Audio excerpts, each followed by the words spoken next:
2011, the year the world held its breath. From Osama bin Laden's final moments to the streets of Cairo, from natural disasters to the end of an era, these are the moments that defined a generation. This is 2011. The President of the United States will announce in just moments that the United States has the body of Osama bin Laden. Tonight, I can report to the American people and to the world that the United States has conducted an operation that killed Osama bin Laden, the leader of al-Qaeda. From Times Square to Ground Zero to the White House, the familiar chant of USA, USA resonated as citizens learned that Osama bin Laden was dead. The announcement sparked immediate jubilation. In Times Square, people gathered around giant news tickers to see the latest updates and take in the moment they heard the world's most wanted terrorist was dead. The feeling out here is euphoric as thousands of Americans gather in front of the White House where just hours ago, U.S. President Barack Obama made the announcement that Osama bin Laden is dead. On March 11, 2011, the most powerful earthquake in Japan's recorded history unleashed devastation that would be felt around the world. All across northern Japan, they felt it. A violent, magnitude 9.0 earthquake on March 11, 2011. It's from these vantage points on hills and in tall buildings that incredible footage was captured. In Tsunami, people retreated to a high-rise rooftop. This video shows the water rushing over an 18-foot seawall into Kamaishi City. The seawall here was the world's deepest and largest, but not enough for the magnitude of the March 11 disaster. On October 5th, Steve Jobs' final curtain call marked the end of an era in technology innovation. Steve Jobs, the visionary founder and leader of Apple Computer, has died at the age of 56. A titan of American business. He leaves behind a wife and 4 children. And just minutes ago, Apple's board of directors issued a statement saying, in part, Steve's brilliance, passion, and energy were the source of countless innovations that enrich and improve all of our lives. The world is immeasurably better because of Steve. Here is ABC's Bill Weir. Before he put a virtual world at our fingertips. And we call it the iPad. Before he turned household tools into objects of desire. Today, Apple is going to reinvent the phone. Before he changed the way we are entertained. And you can watch it on your iPod.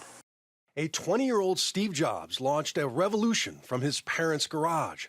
With buddy Steve Wozniak, they set out to move the power of the computer from the laboratory to your lap.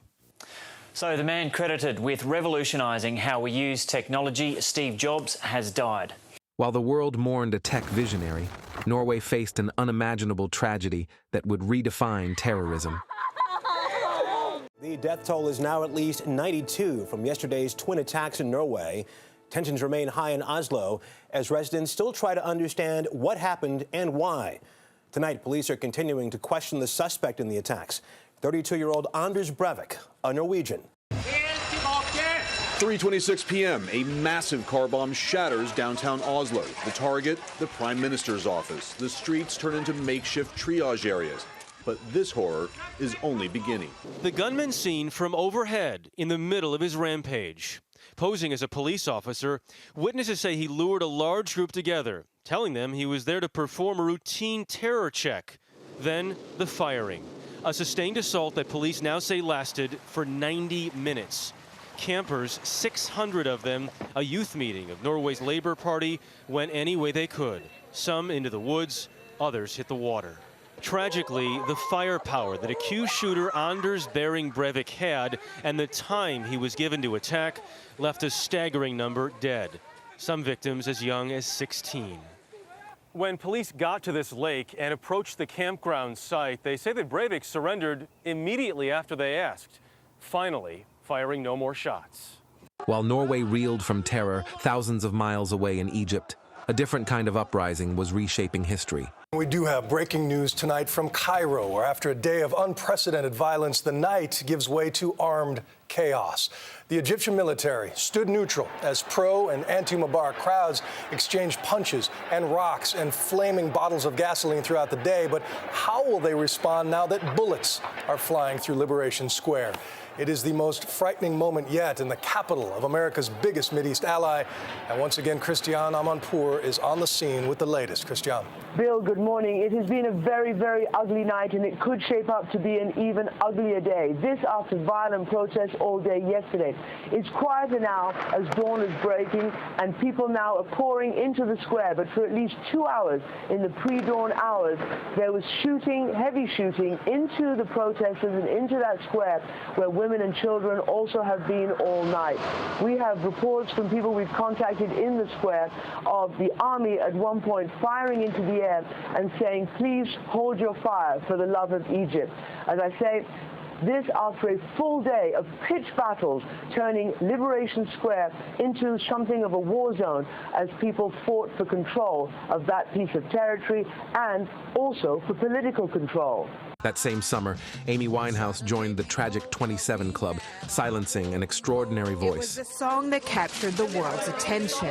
But for Amy Winehouse, it also perhaps best described her career. Cut short Saturday when the 27-year-old was found dead inside her North London apartment. We saw like girls crying and people bringing flowers, so it was, it's always like, it's a very sad moment. The London ambulance service said Winehouse had died before crews arrived. Crowds gathered outside her home in the Camden area, where she was frequently spotted at neighborhood hangouts. We used to see her around, sometimes around here, sometimes in Camden, a few bars, you know. We can just hope now that people can remember the music that she did give everyone and why she is so popular around the world. Her cause of death is still unclear. Nicole Grether, The Associated Press.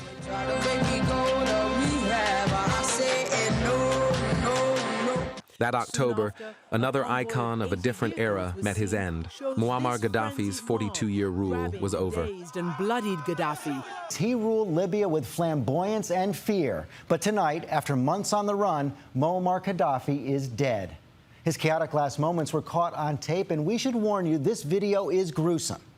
There is Gaddafi, dazed, gravely wounded, but still alive, dragged through the streets after his convoy was bombed, and he was shot. At the height of power, Gaddafi called himself Africa's King of Kings. Ronald Reagan called him the mad dog of the Middle East. Ruthless with his own people, reviled here for ordering the bombing of Pan Am Flight 103 over Lockerbie, Scotland. It killed 270, including 189 Americans. But tonight, this final image, a violent end for a violent man. That May, as revolutions raged abroad, the deadliest tornado in 60 years struck Missouri. We want to watch and listen now as a storm chaser right there in Joplin captured the massive twister as it hit that city. This is a Jeff Petrosky storm chaser. I have a large destructive tornado and on the southwest side of Joplin. Notified, large tornado on the ground doing massive damage. Large tornado, it's a maxi wedge on the ground. It's tearing up the entire city on the south side of Joplin right now. This is Jeff Petrosky, and it's a massive tornado doing massive destruction. Oh my gosh, this is awful. Not sure what that was. This is, look at that. That is destroyed completely. That August, as America cleaned up tornado debris, London burned for 4 straight nights. Police shooting of a local man. London on fire, a wave of violence and looting raging across the city. Rioters setting buildings ablaze during the 3rd day of unrest there. ABC's Lama Hassan has been tracking the latest for us and joins us this morning from London. Good morning, Lama. You can see the streets behind me are being cordoned off. There are firefighters in the distance. And this after another night of unprecedented levels of violence that has now spread to 3 major cities outside the capital. Overnight, the images are apocalyptic. A young woman is forced to jump out of a building engulfed in flames into the safety of the arms of rescuers below. So many fires burning, raging out of control across the city and spreading outside the capital. Masked young men marauding the streets, hurling bricks, rocks, missiles at police officers. Riots have been sparked by the shooting of a 29-year-old man by police on Saturday. Well, Prime Minister David Cameron had to cut his vacation to Italy short to hold an emergency meeting here on how to deal with the violence. He says there'll be 16,000 police officers patrolling the streets tonight. While London's streets burned, across the Atlantic, America teetered on the brink of financial default. With the world's financial markets watching eagerly, US lawmakers say they're close to a last-minute agreement to raise the US debt ceiling. If the compromise is reached by Tuesday's deadline, the $3 trillion deal will prevent America defaulting on its debt. But if the plan fails to go through, there are fears that the American government would effectively start bouncing checks, which would then create a new global financial crisis. The deal is being thrashed out over the weekend between the White House and Republican and Democrat leaders. The plan means up to $1 trillion of spending cuts, with provision to keep public spending at today's levels for 10 years. For President Barack Obama, it means America's debt problem will go away, at least to some extent, until after presidential elections next year. But a senior White House official warned that an agreement was not there yet. Earlier that year, as America's debt drama loomed, a suicide bomber struck Russia's busiest airport. Russia has vowed to hunt down those responsible for a suspected suicide bombing that killed at least 35 people at Moscow's busiest airport. More than 100 people were injured in the explosion at the international arrivals terminal of Domodedovo Airport. World leaders have condemned the bombing, and while many foreigners are among the dead, there are no reports of Australian casualties. Here's Moscow correspondent Norman Hermont. And a warning, this report contains images some viewers may find distressing. This bomb was designed to inflict maximum casualties. At least 7 kilograms of TNT packed with shrapnel and detonated by a suspected suicide bomber. The blast ripped through the international arrivals section in Moscow's Domodedovo Airport, just beyond the baggage claim area. There was no warning, just a huge blast and then bodies on the floor.